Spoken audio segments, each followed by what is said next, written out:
Hi future officers, welcome you all back to AVKS academy. AVKS में आपका बहुत बहुत स्वागत है। आज का मेन मोटिव है आपके सामने कट ऑफ के बारे में थोड़ा एक्सप्लेन करने के लिए। काफ़ी सारे डाउट्स है कि रिटन एग्जाम का कट ऑफ किस वे में होने वाला है, पेपर वन का कट ऑफ क्या है, क्या पेपर टू का कट ऑफ होता है, मिनिमम क्वालिफाइंग मार्क्स होते हैं, तो कितना मुझे स्कोर करना होता है। तो वो सब कुछ आज हम डिस्कस करेंगे। तो first of all last 5 years का वैकेंसी देखेंगे, उसके बाद लास्ट तरह से कट ऑफ कैसा नॉर्मली कैलकुलेट किया जाता है, बेसिक डिटेल सारे देखेंगे। ठीक है, मिनिमम क्वालिफाइंग मार्क्स क्या है पेपर टू में, वो भी आज हम देखते हैं। Finally what is safe score, वो भी आज हम देखते हैं। ठीक है, तो चलो आगे बढ़ेंगे। फर्स्ट ऑफ ऑल हम बेसिक डिटेल्स देख लेते हैं। आपका रिटन एग्जाम कब है? 7 अगस्त को आपका रिटन एग्जाम है। 7 अगस्त को आप दोनों पेपर दोगे या एक ही पेपर दोगे? You will give both the papers. मतलब 7 अगस्त को पेपर वन आपका रहने वाला है 10 AM to 12 PM। ठीक है, और पेपर टू आपका रहने वाला है 2 PM to 5 PM। मतलब बस आपका बीच में 2 घंटे का गैप रहेगा। 2 घंटे का गैप के बाद आपको पेपर टू एग्ज़ाम देना है। It's an task for you, ये आपके पास चैलेंज है। सेम डे आपको 2 पेपर देने हैं, मतलब simultaneously you have to prepare for paper one as well as for paper two. ठीक है, तो यहाँ पे पेपर वन टोटल कितने मार्क्स के होते हैं? 250 मार्क्स का होता है। 125 क्वेश्चंस आते हैं, ऑब्जेक्टिव टाइप होता है। यहाँ पे नेगेटिव मार्किंग्स भी होते हैं 1/3, दैट इज 2 मार्क्स का 1/3 कितना हुआ? 0.67 के आसपास आता है।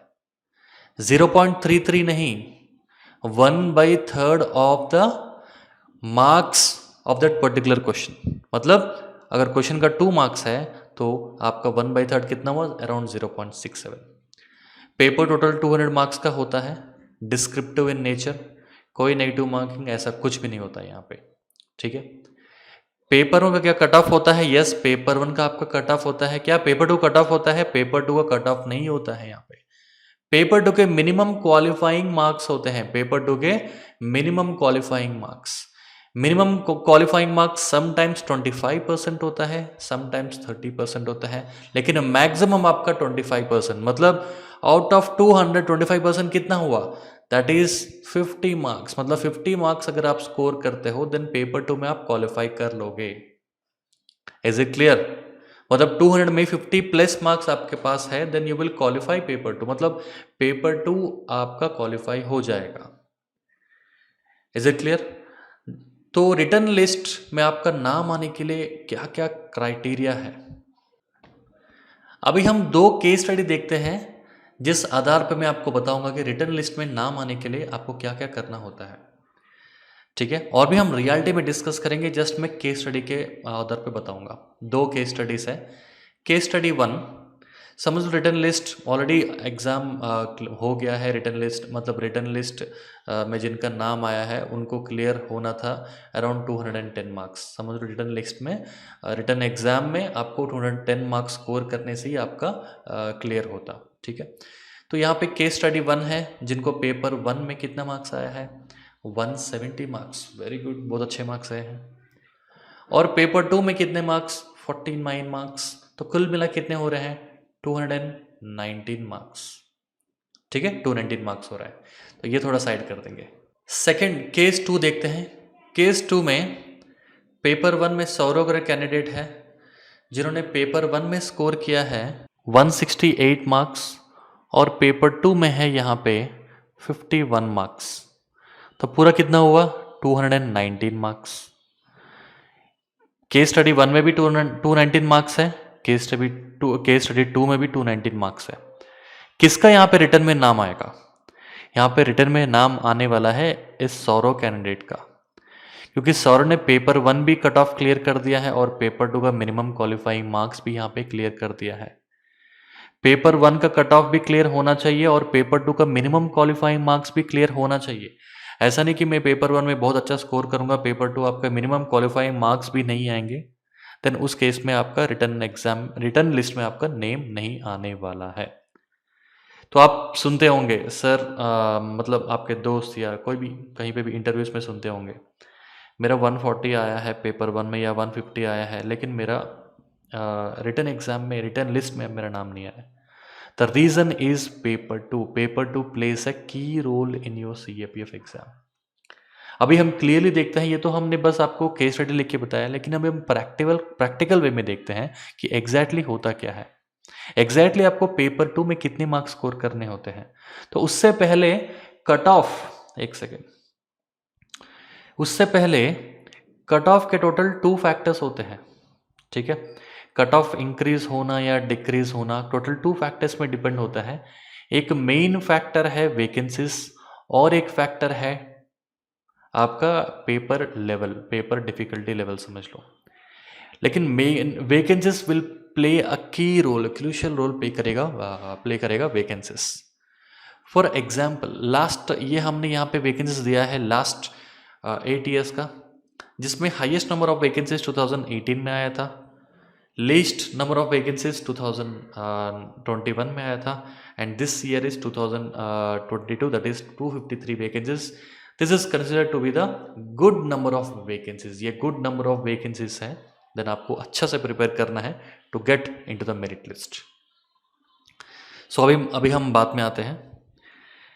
2018 में 460 वैकेंसीज थे, 2017 में देख सकते हो 179 वैकेंसीज है। 2019 कब तक कट ऑफ नहीं आया है, तो इसको हम इग्नोर करते हैं। 2020 में आपका 209 वैकेंसीज है। 2017 कट ऑफ आ चुका है, 18 का आ चुका है, 20 का भी आ चुका है। अभी हम देखते हैं, यहाँ पे देख सकते हो ये रहा कट ऑफ आपका 2020 का, जिसमें अराउंड 209 वैकेंसीज है। ये है आपका cut off for the year 2018, जिसमें अराउंड 430 के वैकेंसीज है। ये है फॉर द ईयर 2017, जिसमें लीस्ट कट ऑफ था अराउंड 179, ठीक है।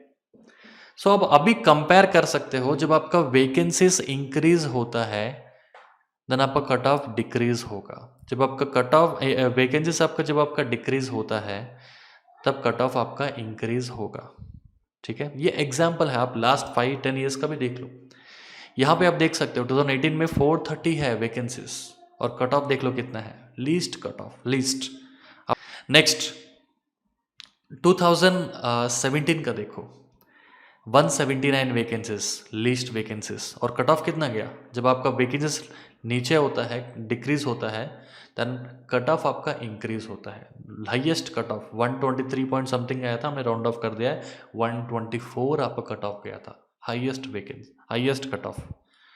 एंड अगेन 2020 रीसेंट एग्जाम, जिसमें 209 वैकेंसीज थे, मतलब मॉडरेट वैकेंसीज है और कट ऑफ भी आपका मॉडरेट ही है। जस्ट आप कंपेयर करने से आपको पता चल जाएगा, जब आपका वैकेंसीज इंक्रीज होते हैं देन आपका कट ऑफ आपका डिक्रीज हो जाता है। ये मैं क्यों बता रहा हूँ मैं आपको लास्ट में बताऊंगा, सेफ स्कोर के रिगार्डिंग मैं आपको ये सब एक्सप्लेन कर रहा हूँ। सो अभी मेरा मेन मोटिव है आपको बताना है कि पेपर 2 का बेसिकली कितने मार्क्स स्कोर करने होते हैं, ठीक है। यहाँ पे 2020 का एग्जाम है, इसका हम देखते हैं पहले। पेपर 1 में एक्स कैंडिडेट ने स्कोर किया है 117 मार्क्स, तब जाके उसका पेपर 1 का कट ऑफ क्लियर हुआ है, ठीक है। मैं रियलिटी प्रैक्टिकल बोल रहा हूँ, मैं प्रैक्टिकल है जो ऑलरेडी हो चुका है उसके बारे में मैं एक्सप्लेन कर रहा हूँ। पेपर 1 में 117 मार्क्स आने से ही जनरल कैटेगरी कैंडिडेट का जो है रिटर्न, मतलब पेपर 1 एग्जाम क्लियर हुआ है, उसके बाद ही आपका पेपर 2 का कॉपी इवेलुएट होता है, ठीक है। सो यहाँ पे रिटर्न का फाइनल कितने मार्क्स टोटल कितने आए थे, रिटर्न टोटल आपको 205 मार्क्स स्कोर करना था in order to clear the written exam. मतलब written exam paper 1 paper 2 clear करने के लिए आपको 205 मार्क्स स्कोर करना होता था। तो जिन्होंने 117 मार्क्स स्कोर किया है उसको पेपर 2 में कितना स्कोर करना है, सिंपल 205 माइनस 117 कितना हुआ, 88 मार्क्स। इसलिए मैंने पहले से यहाँ पे राउंड ऑफ करके रखा हुआ है। तो 88 मार्क्स पेपर 2 में स्कोर करने के बाद ही यहाँ पे रिटर्न लिस्ट, मतलब रिटर्न जो लिस्ट आता है, रिटर्न एग्जाम जो होता है वो आपका क्लियर होगा। Is it clear? So paper 2 places a crucial role. For example यहाँ पे हम कंपेयर करेंगे, 124 पेपर 1 में है, ठीक है, और ओवरऑल रिटन लिस्ट का कट ऑफ था 206। सो पेपर वन में कितना 124, 206 माइनस 124 कितना हुआ, अराउंड ये बनता है आपका 80 मार्क्स, 83 मार्क्स कितना बनता है। सो जिन्होंने 124 मार्क्स पेपर वन में स्कोर किया है उनको पेपर टू में कितना स्कोर करना है, 85 के अराउंड स्कोर करना है। सो पेपर टू को आपको इजी नहीं लेना है, paper two is game changer in your CAPF exam, बहुत कुछ चेंज कर सकता है। इज इट क्लियर और नॉट? आपको आइडिया आ गया होगा कि पेपर वन का आपको कट ऑफ क्लियर करना है अच्छे मार्क्स से। अगर पेपर में कट ऑफ आपका बॉर्डर से क्लियर हो रहा है देन पेपर टू में आपको बहुत अच्छा स्कोरिंग करना है। कितना स्कोरिंग करना है मैं आपको बताऊंगा। यहाँ तक आपको आइडिया है ना? पेपर टू का कट ऑफ नहीं होता है, लेकिन 50 मार्क्स लाने से नहीं चलेगा। आपको मिनिमम टू मिनिमम एक 80 टू 90 मार्क्स स्कोर करने हैं जब आपका पेपर वन के मार्क्स 120 टू 130 के आसपास रिवॉल्व होता है। ठीक। और फाइनली मैं आपसे ये बताना चाहता हूँ कि अभी आप 2022 एग्जाम के लिए प्रिपेयर कर रहे हो, देन आपका टारगेट क्या होना चाहिए पेपर वन में और पेपर टू में। This time you have good number of vacancies, 253 is considered to be the good number of vacancies. Then paper one में अगर आपका स्कोरिंग 125 प्लस है, no one can stop you. 125 plus अगर आपका paper one में scoring है, आपका paper one clear हो जाएगा विदाउट एनी डाउट। 125 इनफैक्ट 120 भी हो जाएगा, लेकिन हम 125 मान के जाते हैं। 125 अगर आपका पेपर वन में है देन आपका पेपर वन क्लियर हो गया है। लेकिन वहीं पे खेल नहीं खत्म होता, आपको पेपर टू भी करना है। तो जिनको 120 टू 130 के बीच में स्कोरिंग आता है, मतलब 120 टू 130 टेस्ट सीरीज समझ लो, ABKS का भी प्रतिभा टेस्ट सीरीज ज्वाइन कर सकते हो। टेस्ट सीरीज में अगर आपका स्कोरिंग बन रहा है around 120 to 130, then paper two में आपको कितना स्कोर करना है, पेपर टू में आपको स्कोर करना है मिनिमम 85 मार्क्स। टारगेट लगाओ 90 मार्क्स, 90 प्लस मार्क्स आपको स्कोर करना है, तब जाके मेरिट लिस्ट में 90% चांस बनेगा आपका रिजल्ट, मतलब आपका नाम आने का। अगर मेरिट लिस्ट तक जाना चाहते हो देन पेपर वन आपको 130 के आसपास स्कोर करना है, मिनिमम बोल रहा हूं मैं आपको। और पेपर टू अगर 130 के आसपास आपका स्कोर बन रहा है देन पेपर टू आपको मिनिमम 90 प्लस मार्क्स स्कोर करना है। नहीं आपका टारगेट 150 है, 150 के आसपास स्कोरिंग बन रहा है, देन पेपर टू एटलीस्ट आपको 80 प्लस स्कोर करना है। 101% आपका रिटर्न मतलब मेरिट लिस्ट में आपका नाम आएगा। तो उसके सेफ स्कोर आपको पता चल गया ना, minimum 125 marks in paper one and minimum 85 to 90 marks in paper, that is safe score. And paper two आप अचीव कर सकते हो, क्योंकि पेपर टू के लिए कोई अलग प्रिपरेशन आप नहीं कर रहे हो। यहाँ पे पेपर वन में जो कर रहे हो वही बस आप डिस्क्रिप्टिव फॉर्मेट में पेपर टू में रिप्रेजेंट कर रहे हो। बस जितना टेस्ट सीरीज आप प्रैक्टिस करोगे उतना ही आपके मैक्सिमम मार्क्स आने की संभावना है। ये मत सोचो कि लास्ट 1 मंथ में मैं पूरा कर लूंगा, नहीं होने वाला। लास्ट 1 मंथ आपका प्रेशर पूरा पेपर वन का ही रहेगा, पेपर टू का नहीं रहने वाला है। पेपर टू का नहीं रहने वाला मतलब पेपर वन आपका माइंड में एक ऐसा सेट हो जाएगा कि पेपर वन होने दो तब जाके पेपर टू होगा। तो अभी से ही पेपर टू का प्रिपरेशन स्टार्ट करो। सो होपफुली आपको वीडियो समझ में आया है and thank you very much. Last 3 years का कट ऑफ सारे यहाँ पे है। मैं पूरा टेलीग्राम चैनल का ABKS अकेडमी का टेलीग्राम चैनल का लिंक है वो मैं डिस्क्रिप्शन में शेयर कर दूंगा, आप उसको डाउनलोड भी कर सकते हो। ठीक है, all the best, thank you very much.